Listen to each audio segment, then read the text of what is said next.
On today's episode of the Football Fellowship podcast, Tottenham pull off a huge victory against Newcastle and get back to winning ways under Postecoglou. Fulham somehow get their second 5-0 victory in a row against a pretty shocking West Ham side. Man United embarrassed at home by Bournemouth, who are ever improving and climbing up that table, as well as a lot of movement at the top of the table. A lot of points picked up this weekend, and the title race is really heating up as we get towards that congested Christmas period. And don't forget, we've got more football tenable, more of the quiz towards the end of the episode, so make sure you stick around for that and play along. Welcome back to the Football Fellowship podcast. That was Toby with the intro and myself, Mevin. We're going to be reviewing Game Week 16 in the Premier League on this week's episode. We're also going to be touching on Game Week 15. We had a round of midweek fixtures, a lot of goals to talk about. But where to start, apart from with Tottenham Hotspurs 4, Newcastle United 1, two teams plagued by injuries, 19 injuries combined for both teams, 10 for Newcastle, 9 for Tottenham Hotspur. But at the end of the day, it was Spurs who came out on top. What did you make of the game, Toby? Yeah, came out on top, they did. They dominated this game and thoroughly deserved the win. It was the best, probably, Spurs performance we've seen since that sort of capitulation, I guess you could say, against Chelsea, where they lost all those players and ended up losing 4-1. I think the starting 11 that we saw with Spurs was a lot more like it was towards the start of the season, really only sort of missing Maddison and Van de Ven. I know that Sarr was also still out as well, but I think this was the first time we've seen sort of Spurs back to a more regular 11. And I think going into this game, I sort of had in the back of my mind that maybe this was the last game where Tottenham could use that excuse if they had a poor performance, where I think now they do have enough quality readily available to start winning games and should be sort of back expecting to see how we saw them play at the start of the season. And there was a little bit of change in the side. We saw Son move out to the left, which I'm sure we'll touch on because he had a fantastic game. We saw Richarlison playing back in number 9 again, which is the first time we've seen that in quite a while, probably almost all season now. And he had an absolutely fantastic game. So yeah, going into this game, I think Newcastle had struggled a little bit as well, sort of recently, been very inconsistent, and this was a really good opportunity for Tottenham now to get some points on who I guess would be classified as one of the closest top 4 rivals for them. Yeah, absolutely. And I think Newcastle, it really showed in this game that the amount of injuries were piling up. It was, again, a lot of the players who played a lot of the recent fixtures in the Champions League, in the Premier League. They've also got the Carabao Cup fixture quarterfinal to come up as well. And again, they're playing a lot of the players that they've been playing so far this season. They can't rotate much at all. And it really showed. I think last week, Toby, you gave a lot of praise to Joe Linton for his performance in midfield. But actually, I think he epitomised how poor Newcastle were in this game. I think he looked super leggy, as did the rest of the team. We've got to shout out also Kieran Trippier, who didn't have a great game, and he didn't have a great game midweek either against Everton, giving away 2 sloppy chances, and which led to 2 goals in that game. And I think, it's really starting to show on this Newcastle side that, they can't rotate. They're really struggling.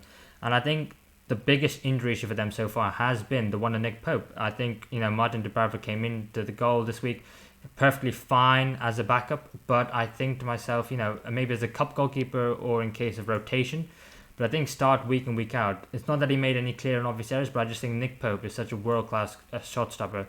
Maybe he would have had a chance against against his Spurs side, and maybe could have done better for one of the 2 of the goals. But I think, Newcastle really struggled. Spurs were very much on the front foot, I think Heung-min Son was fantastic on the left-hand side against Kieran Trippier, who I have just said has struggled. I think Richarlison was fantastic as well up top. And I think really it was the fullbacks who were incredible. Edoji and Pajaparo inverting into midfield. I think Edoji for his goal found himself, playing up front for a moment in time, getting confused with his positions. But it was a fantastic performance by Spurs all round, and I think it's one where they're back to winning ways now, and hopefully a sign of better things to come. Yeah, I think you've made a really, really good point there in the way that Spurs' fullbacks for the first time, I think, had the first time in that sort of this poor spell they've had, where they've had a lot more freedom. I think they've had a lot more confidence in this game, probably because they know they've got Romero behind them back again. That's such a huge thing for them. He has been amazing when he's been playing this season, and he's probably been the best defender in the league in terms of covering space from where defenders are able to push forward. He's was fantastic. And even Ben Davies, I think, in this game as well, was brilliant. He was about, I'm not sure the exact minute, really early on in the game, we saw Spurs pushing their fullbacks really high. Newcastle got a really early break, played it all the way across the box, and Ben Davies pulled off this magical slide tackle to sprint all the way back, covered the pitch. And when you're looking back as a fullback, trying to get adventurous, invert, overlap, we see it both from Udogie and Pedro Porro. They are both very good two-way fullbacks. When you see that in the first 10 minutes, you think, oh, that's a little bit scary. We lost that ball. And then your centre-backs are recovering like that and preventing a goal. You think, I'm just going to carry on doing this. And that's exactly what they did. They did it throughout the whole game. Both of them had fantastic games. Udogie with a goal, Porro with an assist as well. So having that freedom is such a massive thing for Tottenham, and it's where a lot of their build-up comes from. And with, like you said as well, just made some really good points that Trippier, I think, had a very poor game defensively. First 2 goals, absolutely put on toast by Heung-min Son, skinned him both times and put the ball on a platter for Udogie and Richarlison for those first 2 goals. And it's a struggle for Newcastle, where if your best players don't play well, and you can see that drop in quality for them. You're looking, like you said, Trippier, Joelinton, Anthony Gordon weren't able to pull off much in this game at all. And when you do rely on those best players, when you've got a lot of injuries and they don't perform, it can really, really drop. And in this game, that was exactly what happened. Yeah, it really did. And it was another poor performance for Newcastle. And we should talk about a little bit the Everton game, because it was one where Everton were the better team on the day on the whole, I think. They were fighting for every ball. They were getting the better of Newcastle on the day. And again, like I said, it was Kieran Trippier who ended up giving away a couple of the goals in that game. But now for Newcastle, even though that Trippier has been having a ball game, they could really do with him. But he's now suspended for the next game because he picked up too many yellow cards. You've also got to worry about Jamal Lascelles, who's done fantastically well when he has come into the side. However, he does look a bit slow, and there is a bit of a drop-off between him and Fabian Schär. I think that's fair to say. I think it's pretty obvious. But credit to Lascelles so far, what he's done this season. But I think the run that Son made for Richarlison made for his second goal really showed like the lack of pace that Lascelles has in behind. And so the fact that Pedro Porro could pick up that ball in midfield and just put a long ball, but it was really well worked moved. And the fact that Richarlison just get there ahead of Dubravka, ahead of Lascelles, I think it really just showed that the fact that that back line is really struggling and they need to rotate a bit more. I don't know when any of the players can be back anytime soon. Dan Burn doesn't look like he's going to come back any soon. Fabian Schär is maybe, he's come back soon, but at the moment the fixtures are coming thick and fast and they're really, really struggling. But Spurs back to winning ways now. Like we said, Richarlison back in the squad, Sarr back in the side. You can bring off the likes of the Celso off the bench. And really, it's just Maddison and Mickey van der Ven, like you said, Toby. So, Spurs back on track. Do you think they need to invest anywhere in January, or do you think the squad is fine as it is? I don't think desperately. I don't think they're going to be going out and getting like a Maddison or a Van der Ven replacement instantly. I don't think they need it in January. I think it'd be good for them. I think it would be good investment for the long term to have that little bit more cover, because where we've seen sort of that drop off between Romero and Van der Ven down to sort of Ben Davies, Emerson Royale, Eric Dyer. They're not bad players, but like what happened with Arsenal last season when we lost William Saliba and the drop down was too much for us. In the summer, we went and bought Jurriën Timber, who unfortunately now has been obviously injured. But having that cover, I think, is something that is good for the long term and something that Spurs do eventually need to build up. But I think for this season, I don't think it's desperate. I think they are still definitely up there as one of the best teams. I know they've had a poor run, but top 4 should definitely be their goal. If they can get any higher than that, that's fantastic. So it'd be good for them to get cover long term. But I can't see anywhere where I can think, oh, there's a real weak link in that squad at the moment. It is just that depth, like you said. Yeah, and we should probably just touch on Romero's challenge on Callum Wilson, which was shown a yellow card for, but it did start a bit of a debate online. People were saying, should it have been the red card? Me personally, I'll go ahead and go first and say, I don't think it was a red card. I mean, I think orange if such a card exists, but I think the fact that it is Romero, and if it was another player who possibly doesn't have the same reputation as Romero, then I think everyone goes, oh, it's just a yellow card, it's fine. I think it needs to be a little bit higher up on the leg for it to be a red card. What are your thoughts on the challenge? Did you see it?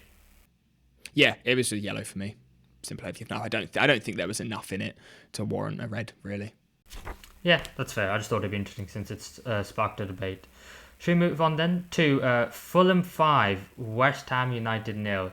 What a performance by Fulham, and what a performance again by Fulham, we should be saying. The second 5-0 win of the week, first against Nottingham Forest in midweek, and then now against West Ham United.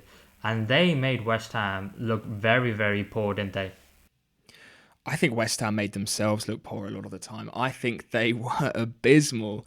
I could not believe how badly West Ham played in this game. I think we've sung a lot of their praises this season, West Ham, that they play a lot more expansive at home. They play really good possession-based football at times at home, and they can switch that round to away and sit back and counter fantastically away this season.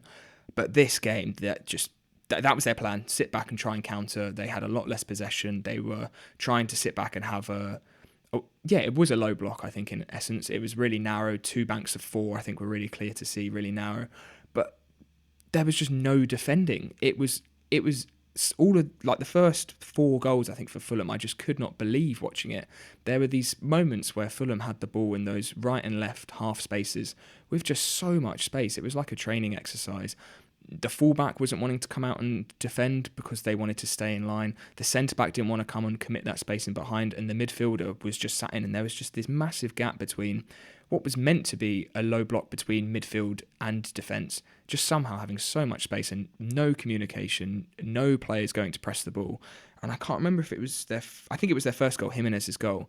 I don't know exactly who put the cross in, but they had so much time to put the ball in. No attempt to win that ball when it did come in.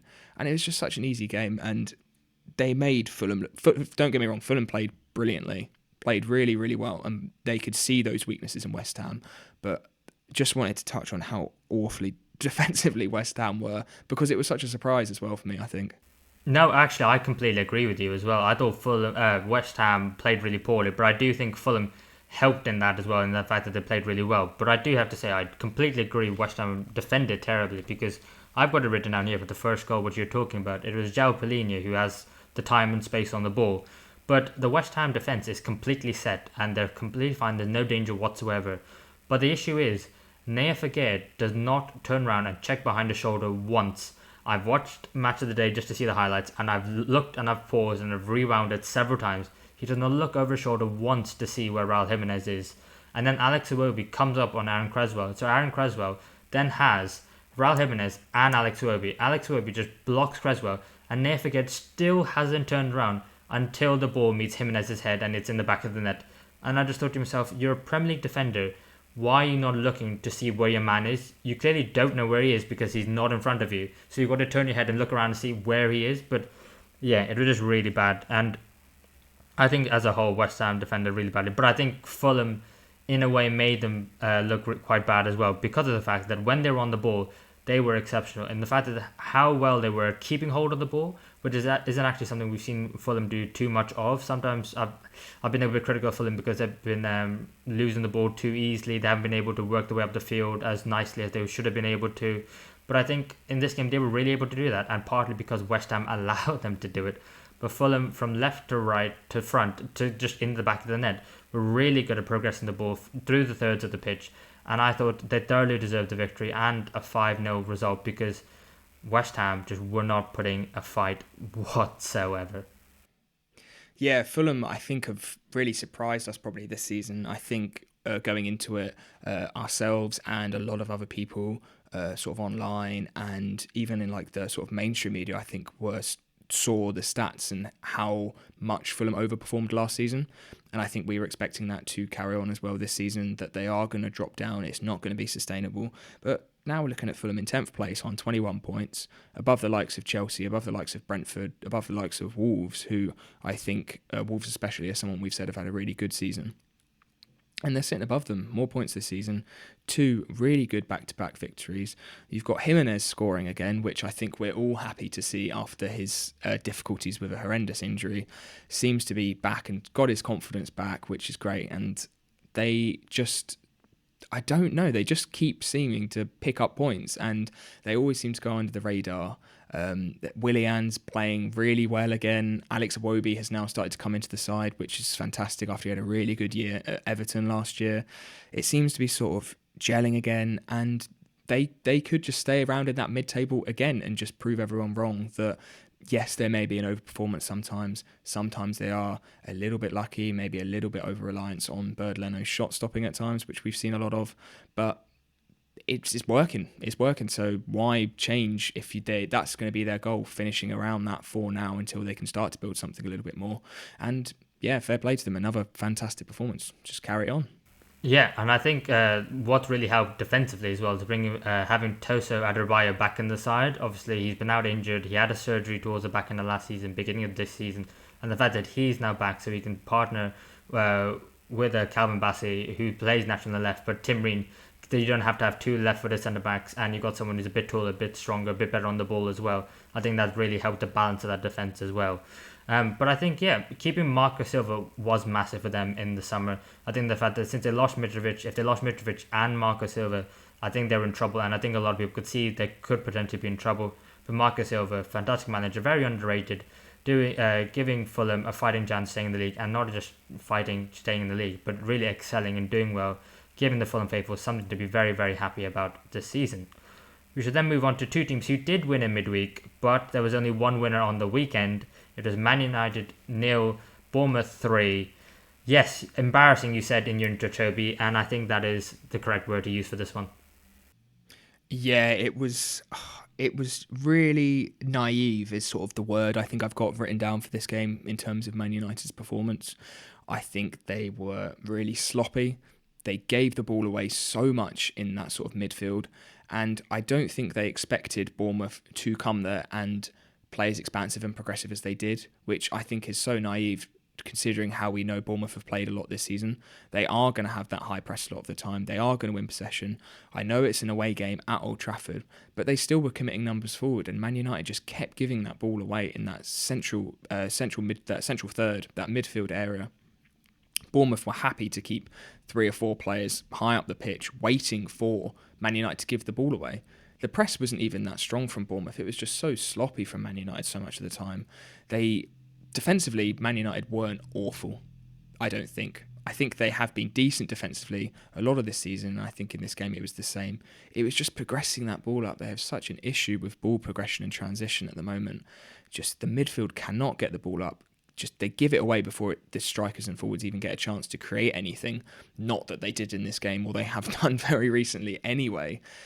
But Bournemouth were just able to pick it up, go forward and create chances of their own at ease. And to go to Old Trafford, win 3-0 and deserve it with a higher XG, I think just shows, it really highlighted a lot of the problems for Man United in this game.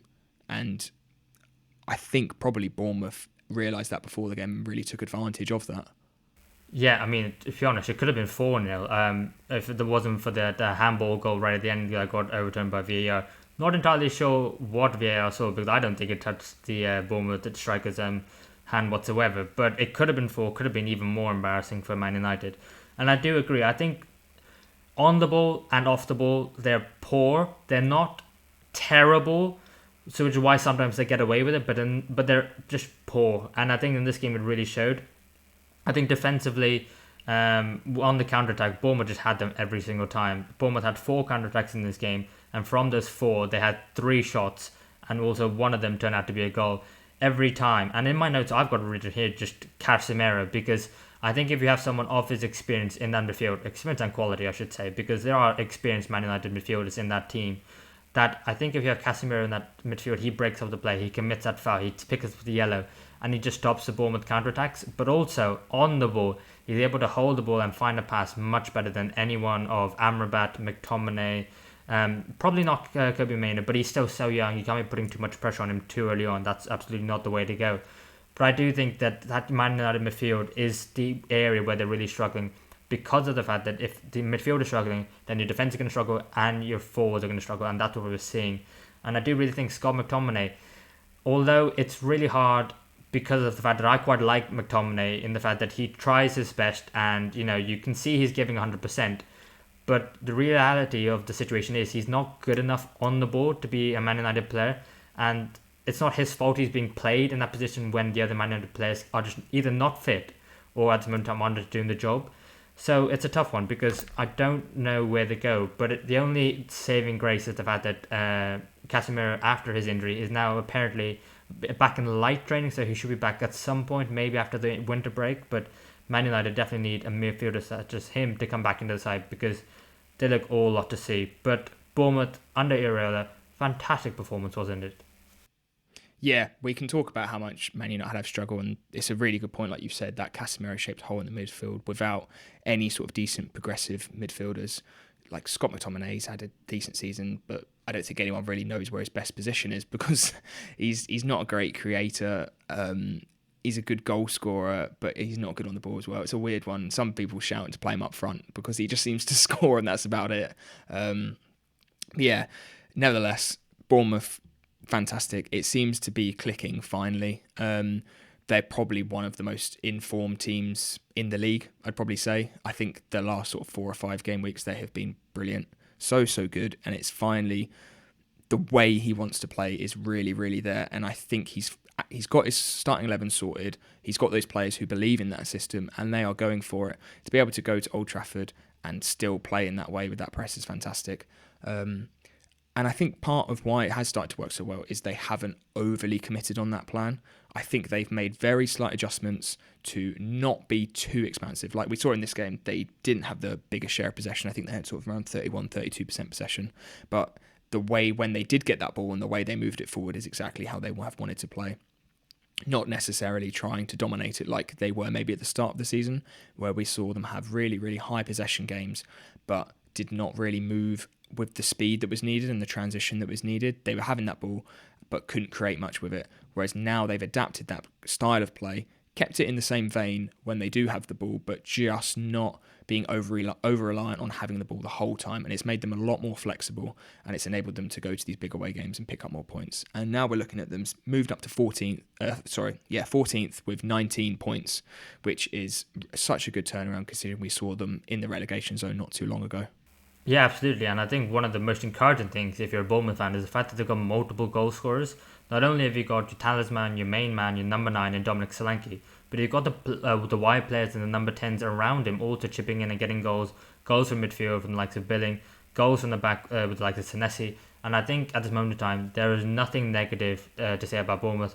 If you're a Bournemouth fan, just enjoy it because this team, at this moment in time, on the run of form that they're in, playing under Iraola the way they are really exciting to watch. They score a lot of goals, pretty solid defensively, and are a side to be reckoned with because at the moment in time, they're showing it on the pitch. And I think the people who were doubting Iraola at the beginning of the season, we weren't. We were saying he maybe needs to change things up a little bit, and as you've highlighted, he has a little bit, but he's still got the same principles in line. And I think it shows from the ownership that fantastic decision to bring him in over the summer, even though Gary O'Neill is doing well at Wolves, we know. But also credit to him for sticking with him and backing him because this is what it goes to show. And I think Man United, 20 shots in that game, 3 on target, no big chances created. Back to the drawing board with Bayern Munich midweek and Liverpool on the weekend. What can we expect from Man United really, Toby?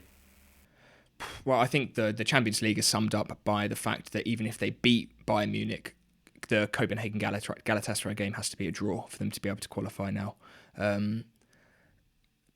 I don't know what to suggest for Man United, really. I just think the squad, there is still quality in there, and there's still some really good players. I think defensively they are still really good, and they are still solid. I think we've seen that in the last sort of 3 or 4 games. Harry Maguire winning Premier League Player of the Month deservedly has been a stalwart back there for them for the last sort of 3 or 4 games. I just think the players maybe... It's not even the style of play that they don't suit. I just don't think there's really any creative players in there for me. I don't think there's anyone I can imagine when United say they're 1-0 down against Bournemouth who's going to pick up that ball and really drive them forward. And I think a lot of the other sort of top teams around that do have players exactly like that. I think if you're looking at Arsenal being struggling in a game like this, you're looking to Martin Odegaard to pick up that ball and drive it forward and create. Declan Rice. Man City, you're looking at Rodri, Bernardo Silva. Liverpool, you're looking at Szoboszlai, Salah, these sort of players who can just pick up that ball and create something. I think a lot of the Man United front line are good finishers when they get played in. Sort of Bruno Fernandes, Anthony, Garnacho, Rashford, I think they're all good when they get in there and played in by someone. And I think the only one for United who can put them in there at the moment would be someone like Casemiro, who is missing. And even then, he's normally sort of that deepest midfielder anyway. I think they do need to just strengthen that squad and sign some players who are going to help them create chances, because I think that, for me, is where a lot of it is, transitioning from that sort of possession at the back and the mid and back third and progressing it into a good goal-scoring opportunity in the final third. That seems to me what is missing. Yeah, well, the thing is, I'd even argue and say that Bruno Fernandes is that Mason Mount is that, and Eriksen is that. I mean, you forget the fact that he's injured most of the time, but when he's come into the side, he can be relied upon to do that. But I think the confidence is really low, considering the side is not too far on the top four. But I think all the negativity is weighing on them a little bit, and they just need to carry on picking points, as we said they do. They have done so far this season. And I think that squad does have enough in it to get top four. I think they do need some additions. I think Rasmus Højlund cannot play every game, unfortunately, because he's only just come back from an injury. He's very young, still trying to adapt to this league. Anthony Martial is not doing the job. But I think they've got so much deadwood in that side that really is better off not being there, and you may as well have players that you want to invest in as a Man United side. But yeah, I think they have the quality, but they're not showing it at this moment in time, in my opinion. But one team that we have been very impressed with so far this season has been Everton, as they won again against Chelsea 2-0 at home, after coming back and winning 3-0 away at home to Newcastle in midweek as well. And if it wasn't for the 10 points deduction, Everton would be in 10th place right now, only 3 points off Newcastle and Brighton. What a phenomenal season they're having. Yeah, they started very weirdly, Everton. They were playing so well at the start of the season, but were just not scoring, not picking up points, and they were such a frustrating team to watch. Now, in this second half of this season so far, they have been one of the best teams to watch. They have been so good across the board. They finally got that formula spot on, and they're picking up points in big games, and they did this week against Chelsea. Really, really good performance for them. Doucouré coming up with another goal. Really good performances from McNeil and Harrison out wide, who seem to have so much confidence now. The squad is so together. The squad is really bought into Dyche's principles and his plan, and it is just gelling so well. And it's such a shame that for the players and the manager of the way that the points deductions come out, because it's obviously absolutely nothing to do with them and their fault. And they should really be celebrating being very comfortably in mid-table and potentially even pushing for those sort of low European places if they can keep this up. For me, that's how well they are playing and how impressed with them this season. And a big point, I think, of the parallel between these two sides in this game was, like I said, Everton really have a set squad, a squad that really seem to play well together. There's a really good unity there. There's a really good team spirit. And for me, that is exactly what Chelsea don't have. There is just, it seems like individual players with no sort of play style, not a lot of experience in that squad, and just like we said at the start of the season, too many fresh faces that are just not gelling.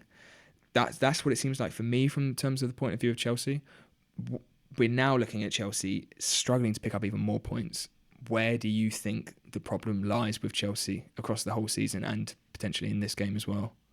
If I knew the answer to that, then I would be chairman of Chelsea Football Club, because no one seems to know. No one has the one answer of this is the one thing that's going wrong, and I don't think anyone can have that answer either, because of the fact that I think it's several things. I think one issue has just been the injuries, and every team has injuries, so I've got no particular sympathy towards Chelsea. But I think that the fact that Reece James is injured again as a result of this game, I think the transfers haven't necessarily been good enough. I mean, I think Malo Gusto came in, has been a fantastic signing for Chelsea. I think he's got a lot of potential and he's going to be a future star one day. However, if you compare Chelsea to Everton, and I can't believe I'm about to compliment Everton's transfer business considering the howlers they've had over the recent windows, but in the summer window, what they really needed to do was they couldn't rely on Dominic Calvert-Lewin to be fit for 30 games in the Premier League season anymore, and they've tried for season on season and he's always been injured and always let them down. So they signed Beto, and they signed that young lad from Portugal. I can't quite remember his name. Chimani, I think it was. And they went... Oh, Chimiti. Chimiti, that's it. Thank you. Yeah. Wasn't too far off. But they signed the pair of them because they knew that Dominic Calvert-Lewin could not be fit for a single season. In the same way, Chelsea should have gone out and bought a right back who was of the same level or near to that of Reece James, because they could not rely on Reece James to be fit for a single season. Same with Ben Chilwell, but obviously Sam McCray, but obviously I think he's a bit below. But then there's no cohesiveness in the midfield. And I think what I'm really worried about now for Chelsea is that Christopher Nkunku is going to come back soon. He's imminent. He's going to be coming back into the squad anytime. And I think there was a lot of pressure on him coming from the summer anyway.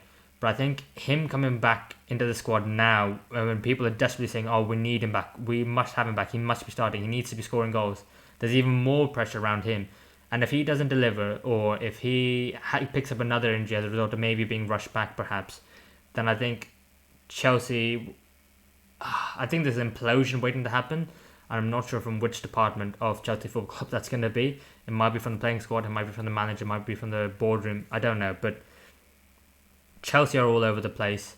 I have sympathy for all of them because I think it all stems from Todd Bowley and the owner and the way he's run the club since he's come in. But I don't know. It's just an absolute mess. And I'd rather not talk about it. I'd rather stick to football, because talking about how bad Chelsea are on the football pitch is a lot easier than trying to figure out how to fix them. Yeah. Well, no matter what's going wrong, Poch has said they're going back into the transfer window in January to make a load more signings. So it didn't work last season. Who knows? Maybe they'll go out and sign 10 more players and it'll work this time. I doubt it, but you never know. Yeah, in terms of Everton playing really well, it wasn't just Chelsea who were poor. Everton were really, really good again. They are. I would pretty confidently say they are going to stay up fairly easily this season. I think it just depends how high they can climb with that points deduction now. It's such a massive burden. 10 points is so much, especially in the Premier League, and especially when you sort of get down into those later parts of the seasons. We can see 4 or 5 spaces only separated by a couple points, with how similar in quality a lot of those teams in the middle of the table are. But they seem to have handled it really well, the players. I think maybe they just aren't even thinking about that points deduction in the league table at the moment and just taking each game as it comes, because they always seem completely refreshed in games, always raring to go, and their energy levels are so high, which is such a massive thing for them, the way they're able to drive forward and transition really, really quickly. So fair play to Everton for not letting that burden of the points deduction affect them. Where realistically do you think Everton can get this season with that points deduction now? If they get themselves into the top 10 with this point deduction, I think that is a phenomenal season, and I think Sean Dyche should be up for manager of the season. I think they're appealing the 10-point deduction anyway, so if they can perhaps get that gone by the time near the end of the season and get their 10 points back, like we saw with Juventus recently, I think they could end up in Europe. And actually, I'm trying to look at the sides around them, and it's always tough because often teams will win one, lose one, and things change so quickly. But I think this Everton side, what's been really great is that they haven't had too many injuries, because they've got set style of play. They're out of the Carabao Cup. They know what team they're going to play and how they're going to play week in, week out. Sometimes they have a bit of rotation between the strikers or the wide players and midfielders, but for the most part, there is a solid spine to that Everton side. So I think if they can get themselves into Europe, if they can get themselves into the top 10 with the point deduction, and then possibly Europe without, if it gets taken away, I think that is phenomenal. From where they were last year to almost being relegated, I think that is phenomenal. Do you agree? Yeah, I completely agree. And I think the fact that without that points deduction, they're only, like you said, 3 or 4 points off Brighton and Newcastle, who are contenders for Europe, especially with the new format next season, where 5th place may be getting Champions League, looking at 6th, 7th, and even 8th, depending on where the cup winners end up.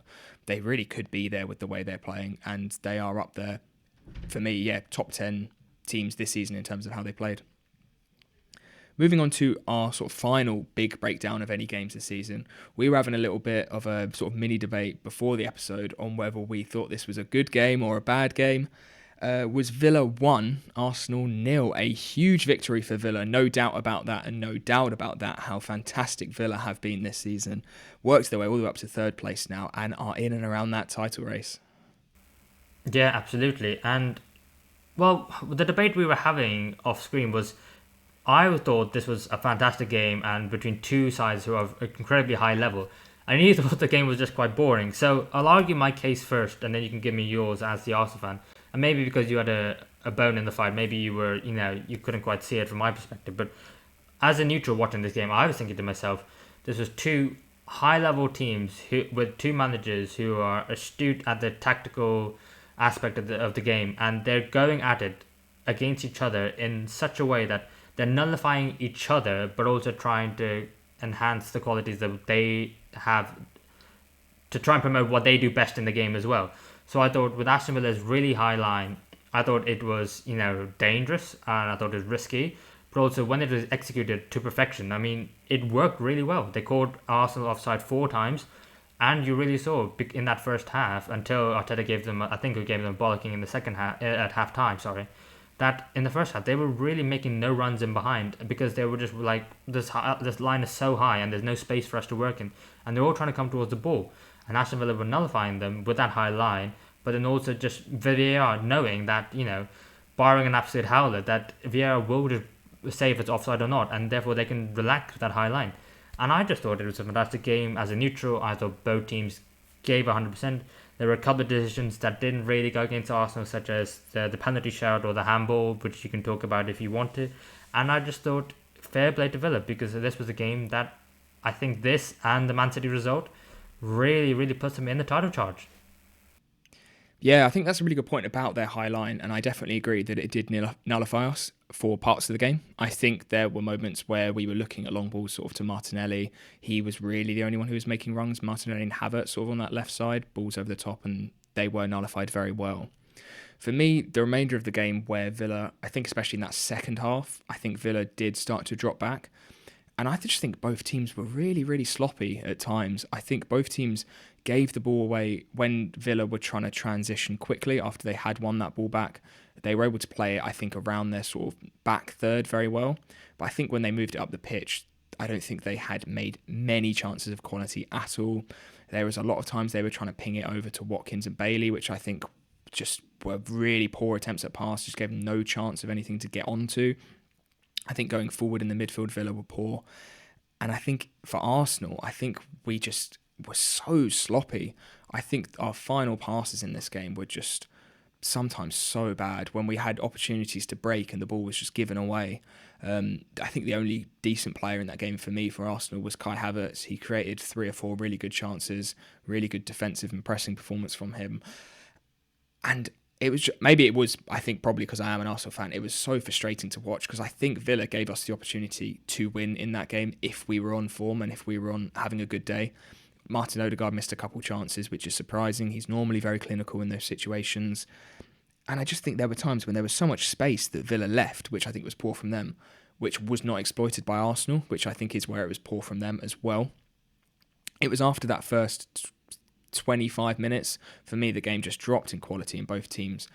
Both teams gave the opportunity for the other team to win far too much, and I just was surprised. And for two teams of that quality, maybe it was following, I think, their games beforehand. Arsenal against Luton, which was a crazy game, must have taken a lot out of the team. And Aston Villa against Man City, again, exactly the same. I think maybe both teams were just a bit knackered, to be honest, and weren't able to produce the quality that maybe we would have expected. Yeah, and I also do think, though, that there's sometimes a bit too high an expectation on games when the two teams at the top of the table or near the top, and you expect them to be a 4-all thriller. Like, not every game can be the Man City-Chelsea game, which was 4-all. I think sometimes you will get like this, like a bit slower, but I think, in my opinion, a bit more of a tactical battle. And I think I do agree with you that I think that Villa did still give you chances to win the game, because I've got written here 4 big chances after creating that match, 4 big chances missed. And I think that sums it up, because I think Villa played exceptionally well. In my opinion, they deserved the win. But Arsenal had the opportunity to win that game. And often we say, it doesn't matter if you deserve to win the game or not. What matters is getting the 3 points at the end of the day. And Arsenal had those opportunities. It did open up a bit of thought about, do Arsenal need a striker? I don't necessarily believe Arsenal need a striker in January, the likes of Ivan Toney, which is constantly being linked with Arsenal. Do you think it's valid? Do you think Arsenal need a 4th player in January? I do not think we need a new starting striker at all, because I think you and anyone who's listened to any other previous episodes know how much I love Gabriel Jesus, and that I think he's one of the most talented players in the Arsenal squad, and that he brings so much, even if it's not always goals. For me, if you take him out, the Arsenal attack at sometimes is completely stopped dead. where I really noticed that and where I do think we need an improvement is when Nketiah is playing or where Nketiah comes on. I think he's a really good striker for a different team. I think he plays nothing like how Arteta wants us to play or how Arsenal play. I don't think he fits in, and I think he really likes being that last man and getting in behind a lot, which a lot of teams won't do against Arsenal. Obviously, besides Aston Villa in this game, but generally teams do tend to play a bit of a lower block, and the striker needs to drop in. I think we do need a better backup. Maybe somebody who brings a similar style of play but has slightly different physical attributes. Like, I think, and I know it's such a cliche, but I think someone of the ilk of Ivan Toney would be really good. He's tall, he's strong, and he does like to drop in as well and play out. So I think he can bring that, but he can also win us a lot more sort of like high balls. He's a really good finisher, which at times is needed, especially if we are playing against a low block and we're struggling to score, which has been a bit of an issue this season. I suppose probably someone of the similar build to Kai Havertz, but not Kai Havertz, if that makes any sense. Like, he's tall, he's strong, he likes to drop in, but somebody who can finish maybe a bit more successfully than Kai Havertz would be. I don't know who that type of player would be, but I think if we're going to sign anyone, that probably is the sort of position, I guess, sort of a different striker, backup striker, that sort of position for me. That's fair enough. And I just want to finish off with a segment by talking about Aston Villa, because in my opinion, I do think they're in the title shout this year. I don't think they're going to win it. I'm going to say that, but I do think they put themselves in a fantastic position to finish in the top four. I mean, only a few weeks ago we were saying the top four was set, with it being Man City, Spurs, Arsenal, Liverpool. How quickly things have changed. Aston Villa putting themselves in the running. And I think, with the squad they have, and with the manager, with the calibre of Unai Emery, previous Premier League experience, European experience as well, I think he's him and this side are doing fantastically well.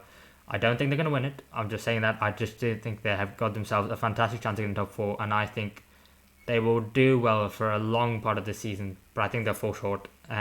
Villa, for you, what do you think? Title challengers, top four? I think if they can carry on this momentum through into maybe the next, what would it be, like the next handful of games, if they can get into February and still be up there, then that momentum can carry all the way to the end of the season. I think if they do have a little bit of a blip now and start to drop, then I think it's going to be really difficult to carry on how they're playing all the way through, and they will probably be settling around that sort of 5th or 6th place, which is still an incredible achievement, because if they can get 5th and get Champions League football, that would be amazing. And we've also got to consider as well that they're still in the Conference League. They can still get really far and they'll win that and get into Europa League, which would again be an amazing achievement for them, considering where we saw them when Emery took over. But yeah, for me, it's probably those next, 8, 9, 10 sort of games, I suppose. If they can carry on playing as they are, then there's no reason why they couldn't be. Yeah, absolutely. And with that, we should end the football chat for now and move on to that part of the quiz. Have I said no? No, I've done it again, haven't I? I've said the quiz. I did this last. What was your transition like? Oh, yes, you've got to leave the transitions to me, mate. I've got years of experience with this. Oh my god! Well, you finished talking. I thought maybe you transitioned to the quiz. Right, we'll rewind to what I said. The next 9 or 10 games for Villa are going to be very important, and the next 10 minutes of football tenable are going to be very important for yourself, Mevin, as you are a point behind in the season at the moment. Oh dear, that's horrible. That's woeful. I'm sorry. I'm sorry. No, as a fellow co-host, I apologise for being just awful at my job. Yes, you are right. It is football tenable. You are winning just by 1 after my horrendous performance last week, and you smashed it out of the park last week as well. Fair play to you.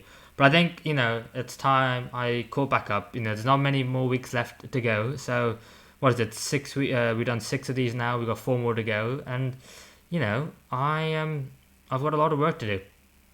Yeah, and I need to win this season to make it 1-1 in quiz types. So, how about we just jump straight into it? I think you went first last week. I went first last week, so you should go first this week. Let me just get a timer up so I know how much you got left. Right, so Toby, for this week, if I can get my timer, I would like you to name me the 10 South Americans with the most goals in Premier League history. Your time starts now. I struggled with the Premier League scorers last time, but I'm going to have to do well in this one, right? So I think the first must be Sergio Aguero. Yes, he is tenable. He is first with 184. Okay. South Americans. So we're looking at Brazilians, Argentinians, Uruguayans. Suarez could be up there. Okay, no, I think he has more. So I'm going to go for Firmino. Yes, he is tenable. He is fourth with 82. Okay, so he's fourth with 82.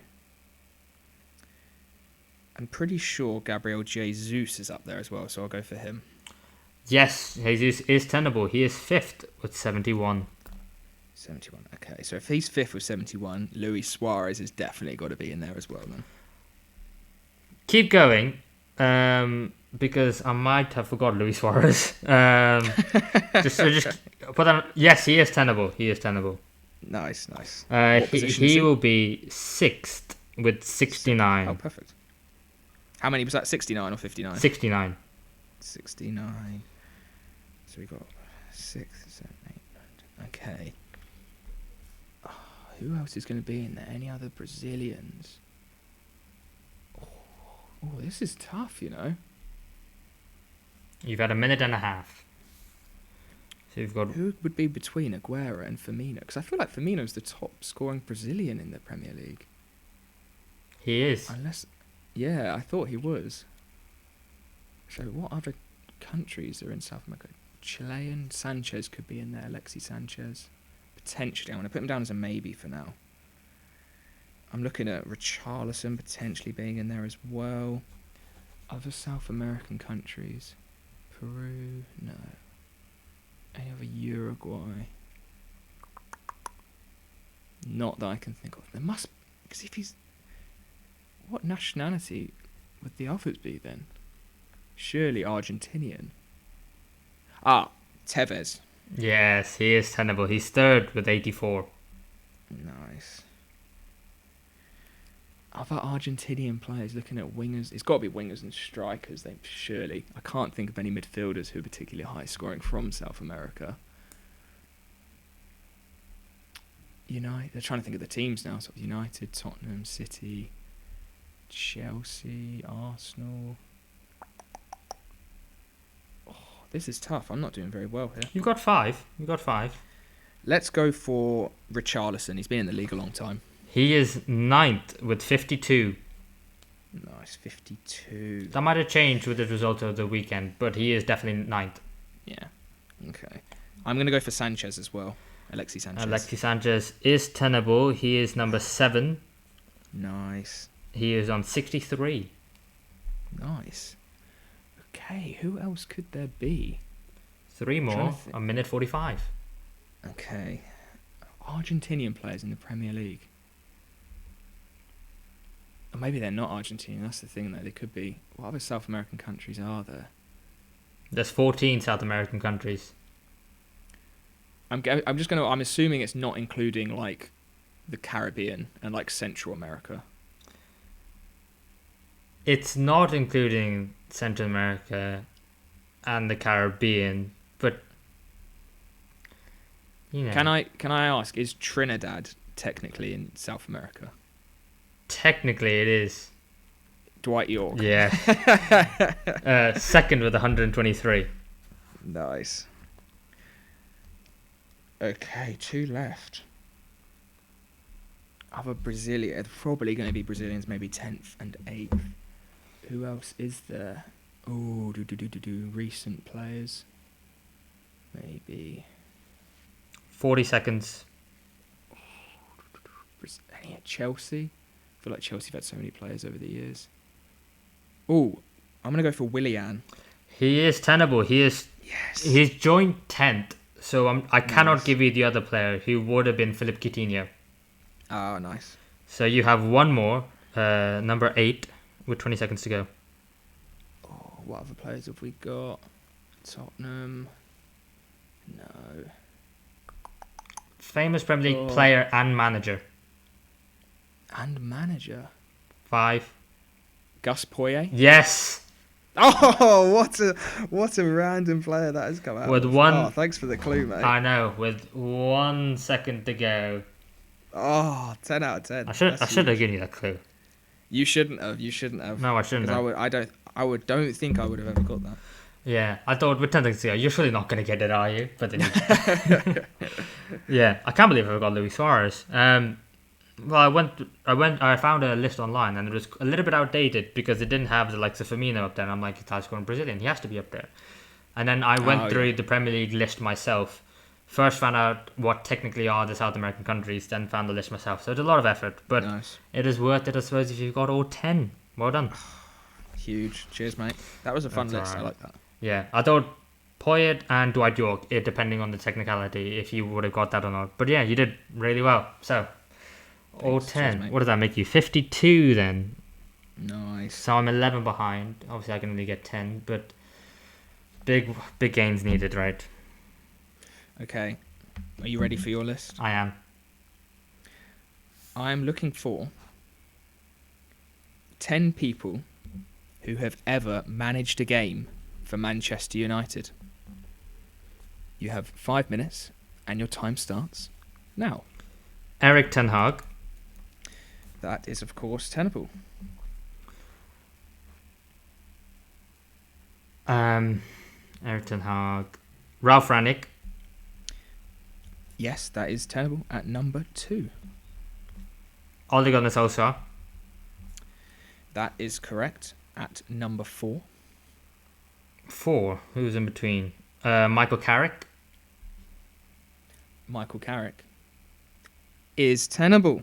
Number 3. He was the interim, of course. Jose Mourinho. Jose Mourinho is also tenable. Smashing through these. He was number 5. I will then go with Louis van Gaal. Louis van Gaal, number 6. He's working his way through. That is tenable. I'm trying to think. I was like, Louis van Gaal's army.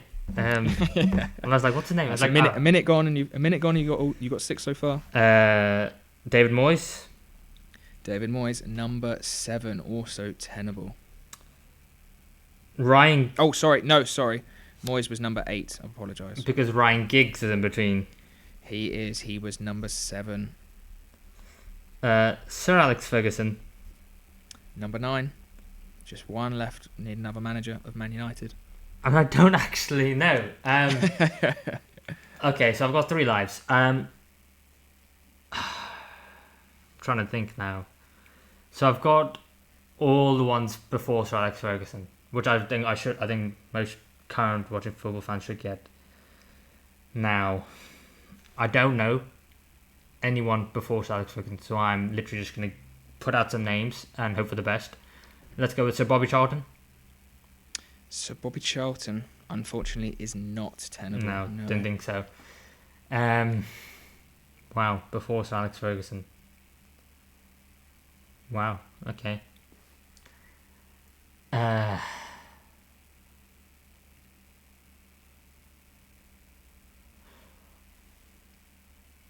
No. I was going to say maybe on the technicality, maybe Mike Phelan managed the game, because I think there was once where Sir Alex Ferguson wasn't there. But I don't think that counts.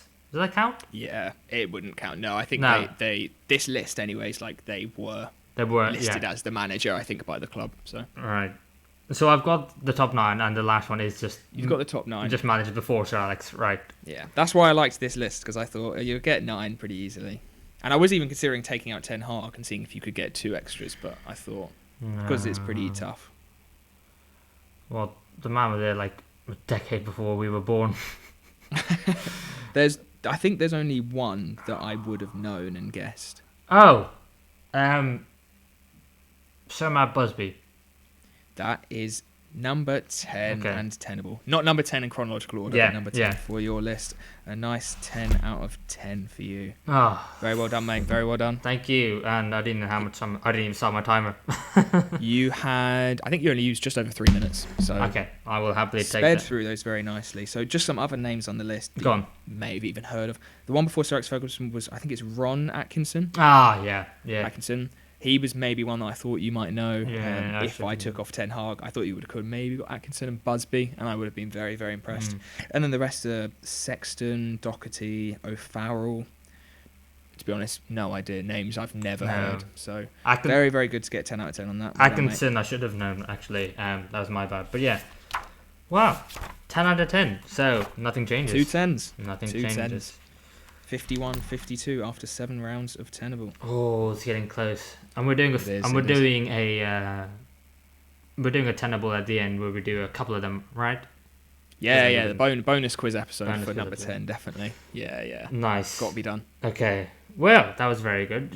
Should we talk about the rest of the fixtures from game week 16? Yeah, let's have a little wrap up. Have a little chat on the table, see what's next to come. Should we start off with the team at the top of the table? Yes, can't believe they weren't one of the feature games this week with a last-minute winner from Harvey Elliott. And, Palace go 1-0 up, red card, and it completely flips, and Liverpool end up 3 points on top of the league. Yeah, Liverpool played not great for the first 70 minutes, to be completely honest, and Palace deserved to be 1-0 up. I think they defended really resolutely, so it was a real shame that Jordan Ayew got himself sent off. I think it was slightly unlucky, but I think it was 2 yellow cards. The first one didn't retreat, Van Dijk just blasted the ball at him, and he got a yellow card. And the second one was, he did stop, the foul itself didn't deserve a yellow, but it was the situation and the fact that it was on the counter-attack. Liverpool won the up, and it did stop momentum, so it was.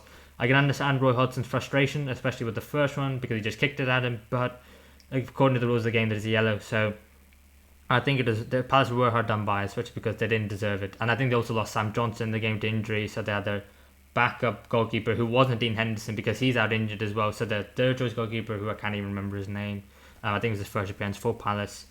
But I think, Liverpool, at the end of the day, got the 3 points, which is all that matters, thanks to Salah and Harvey Elliott. Lovely substitutions from Klopp to help Liverpool win the game. Palace, I think, hard done by, deserved a little bit more from the game, if I'm being completely honest, but I think Liverpool take that. Do you want to talk about Manchester City's win, 2-1 win away to Luton Town? Yeah, I was thinking at half time, oh my God, after the Villa game, we've missed our opportunity to go potentially 9 points ahead of City if they're going to lose to Luton, and we would have beaten Villa. But City were able to turn it around. They did dominate the game, probably overall. I think Luton, however, did put out a really admirable performance again. Very unlucky, similar to the Arsenal game, not to come away with anything after a really good performance against 2 weeks in a row now of two of the best sides in the country, and they've shown really good heart. They've shown they're able to get forward and play a little more expansively than we would have predicted, and it shows that home form could be something that helps to keep them up. Unfortunately for the teams up in that top of the league, City are still up there, and even though they might not be playing the best they still have so much quality and are able to go out and win when they play well, and it only takes 20 to 30 minutes sometimes for City to be at their best to win a game. They're that good. Yeah, or just the 2 minutes in between their goals, which what it was. And I think, like you said, Luton, to be fair, credit to Luton, because, they've really shown that they're not just going to be, they're not here to make up the numbers, they're here to compete, and they got a real good chance of getting out the relegation zone this year, but it just means they got to drag someone else down there with them. But I think, Luton doing very well at this moment in time. I then think that Sheffield United getting their first win under Chris Wilder did fantastically well, beating Thomas Frank's Brentford. And it was maybe a result we could have expected going into the game week. You could look at the fixtures and thought, Sheffield United at home against Brentford, if they're going to win a game, then, these are the kind of games they need to be started to win. And they really were. They were the better team on the day. They worked really hard for it, defended very resolutely. And in the end, Brentford and Thomas Frank just couldn't break a solid Sheffield United defence down. Yeah, you could see the passion from Chris Wilder, the love he has for the club, and obviously the history he has. He's been here before in a struggling Sheffield United side and got the best out of them for a season anyway. And even if that's all he's brought in to do again before maybe potentially they go for another manager to try and stay in the league or whatever, really good performance from them, and also a really lovely goal from James McAtee, who was a shame for Sheffield United not to have signed him, I think, sooner early in the season, because we saw how good he was when he was there last season. And a really, really high quality player and a lovely goal to boot. Yeah, absolutely. And then moving on to Wolves 1, Nottingham Forest 1. And interestingly, a lot of the talk going into this game was about Steve Cooper's job at Nottingham Forest, that the reports were that if Nottingham Forest lost the game, then the ownership at Nottingham Forest would have considered sacking Steve Cooper. And I thought it was really surprising. But when you look at the form table, they haven't won a game in a while. They are one of the teams in the relegation zone on the current form table. But they were able just about to get the 1-1 draw in the end. What do you make of it? Yeah, like you said about Steve Cooper, I think a lot of it comes down to how many signings they've made, how much they've spent. The owners have put a lot into the club, so that without, however Cooper is performing, there's always going to be pressure on him to deliver following that. But their away form has been where they've really struggled this season. So I think to even be able to go to the Molineux against a Wolves side who have played fantastically at home and get a point, I think is a pretty decent result, and one they should be fairly happy with. I think Wolves played okay, I think. I don't think they were at their best. But again, we're able to get a point. Mateus Cunha getting a goal as well, another player to highlight who's had a really good season so far and showing his quality, I think, for probably the first time overall this season since he's been in the Premier League. But on his day, he's a really, really strong player. Yeah, and to finish off the final 1-1 result of the game week, it was Brighton 1, Burnley 1. I think a fantastic point for Burnley coming up against a Brighton side who are plagued by injuries as well, like many other sides in this league, but a team who did beat Brentford 2-1 in midweek in game week 15. So the fact that they came away from home and got a point at the Amex, I thought was a fantastic point for Burnley, one that they thoroughly needed and one that really helps them work up the table. And for Brighton, unfortunately, they couldn't get all 3 points and really propel themselves into the European spots. Yeah, Brighton, I think, continue to frustrate their fans and anyone really watching them. Difficult team to watch because I think we know how good they can be, and they haven't really been able to deliver it over sort of the last 7 or 8 games. But in fairness, they played okay this week, and I think a lot of that point earned from Burnley was earned by James Trafford, who had a really, really good game. He must have seen he must have heard about, our tier list of our goalies, which is coming out fairly soon. So he wanted to redeem himself. So a little spoiler for that. Yes, a little spoiler, and highlighting why I need to get that video out as soon as possible, because it could, if I leave it too long, it could go against us and be some bad a few more games like that. We might have to do a little re-record and bump him up. Yeah, shall we say? maybe, but we'll leave you with that tease to end the episode. That'll be it for this week's episode of the Football Fellowship podcast. Thank you very much for joining us. If you're watching us on YouTube, please like and subscribe. It really helps the video out. And if you're listening to us on Spotify, please give us 5 stars. And we look forward to hearing from you again soon. Anything else to say, Toby? No, thank you for joining us, and hopefully we will see you in the next one.